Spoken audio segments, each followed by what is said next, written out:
দেখেন, সংসদ তো আমাদের কাছে আমানত। সংসদ সরকারি দলের না, বিরোধী দলের। এটার নাম হইল বাংলাদেশ জাতীয় সংসদ। তার মানে বাংলাদেশ এবং জাতির এটি হচ্ছে কেন্দ্রীয় অবস্থান, যেখান থেকে জাতির ভালো মন্দ সবকিছু বিশ্লেষণ করে ফয়সালা হবে। কেউ সংকুচিত করলেই আমরা চলে আসব, কথা বলবো না, বিষয়টা আমরা ঠিকই জনগণের পক্ষে যা বলার যা করার তাই করবো সংসদের ভিতরে, ইনশাআল্লাহ। আমরা চোখ বন্ধ করে থাকবো না, আমরা চোখ খুলে যৌক্তিক অবস্থানে থাকব। সময় বলে দেবে কখন জাতির জন্য কি প্রয়োজন। আন্দোলনের ব্যাকরণটা এমন, এটা কোনো ঈদের সাথে রিলেটেড না।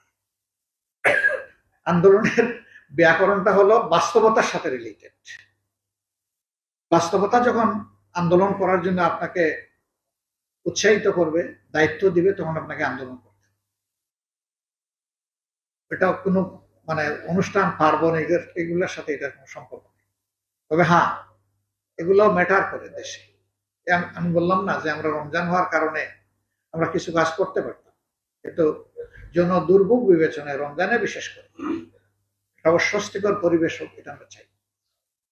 বাকি 11 মাস আমরাই যদি না করি, এই জনগণ আমাদেরকে বলবে যে আমরা যেটুকু আমানত তোমাদেরকে দিলাম, তোমরা করলে এটাকে, তোমাদের কাছ থেকে আমরা জবাব চাই।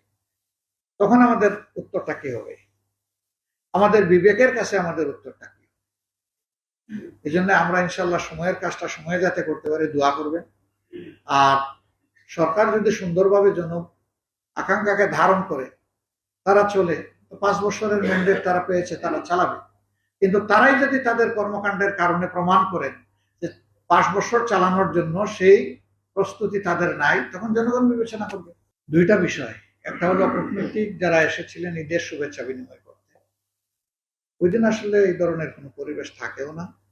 আর আমরা ওয়ান প্রিন্সিপল যারা ডিপ্লোম্যাটিক কোরে কাজ করেন, মিশনে বাংলাদেশে আছেন, আমাদের অভ্যন্তরীণ কোনো বিষয়ে তারা কথা না তুললে আমরা তুলি, এটা আমাদের প্রিন্সিপল। কারণ আমরা মনে করি যে আমার দেশের সম্মান রক্ষা করা আমার দায়িত্ব। আমরা তাদেরকে আদালত মানাবো কেন? তারা আমাদের বন্ধু। তবে তাদের দায়িত্ব পালনের জায়গায় কোনো জায়গায় যদি তারা উদ্বিগ্ন হন, সেই বিষয়গুলো তারা তখন নিয়ে আসে, আমরা তখন ওই বিষয়গুলো তাদের সাথে শেয়ার। আমরা ফ্রেন্ড হিসাবে, আমাদের ফেলো ব্রাদার্স হিসাবে আমরা তাদেরকে সম্মান দিই। আর জ্বালানির সংকট তো যদি দেখা দেয় মারাত্মক আকারে, এলে বাংলাদেশের জন্য বিশাল বিপদের কারণে। এমনিই আমাদের স্টক থাকে না, কারণ আমাদের টাকা পয়সা কম।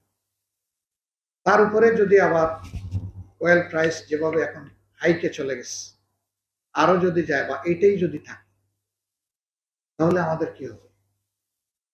এই বিষয়গুলো জাতীয় সমস্যা, এটা কোনো দলেরও না, আর সরকারের একারও না, সারা দেশবাসীর সমস্যা। এই ক্ষেত্রে আব্দুল কাদের তাপাদার যে প্রশ্ন উত্থাপন করেছেন, যে সংসদের ভিতরে তো আলোচনা করবেনই, বাইরেও এটা নিয়ে আপনাদের কোনো ডিসকাশন হবে কিনা, সরকার যদি সেই রকম কোনো উদ্যোগ নেন, সেটা আমরা বিবেচনায় নেব। আমরা তখন দেখবো এটা কি করতে হবে। কারণ আমাদের রাজনীতি মানুষের জন্য, আমাদের রাজনীতি এই এক টুকরা মাটির জন্য, বাংলাদেশের জন্য। আমরা মাটি এবং মানুষের কল্যাণ বিবেচনায় যখন যেটা প্রয়োজন, এটা আমরা করাটা আমাদের কর্তব্য এবং করি। এখানে আসলে সংসদের প্রথম অধিবেশনটা কিভাবে ডাকা হবে এবং সংস্কার পরিষদের অধিবেশনটা কিভাবে ডাকা হবে, ওইটা কিন্তু প্রেসিডেন্সিয়াল অর্ডারে ছিল। 13 নভেম্বর যে অর্ডারটা রিলিজ করা হয়েছিল, বলা হয়েছে যে পদ্ধতিতে সংসদের অধিবেশন ডাকা হবে, একই পদ্ধতিতে সংস্কার পরিষদেরও অধিবেশন ডাকা হবে। এবং এটা কে করবেন? অধিবেশন ডাকবেন প্রেসিডেন্ট, কিন্তু প্রধানমন্ত্রীর কাছ থেকে লিখিত অনুরোধ যাবে এই অধিবেশন ডাকার জন্য। আমরা সেই প্রশ্নটাই সেদিন তুলেছি।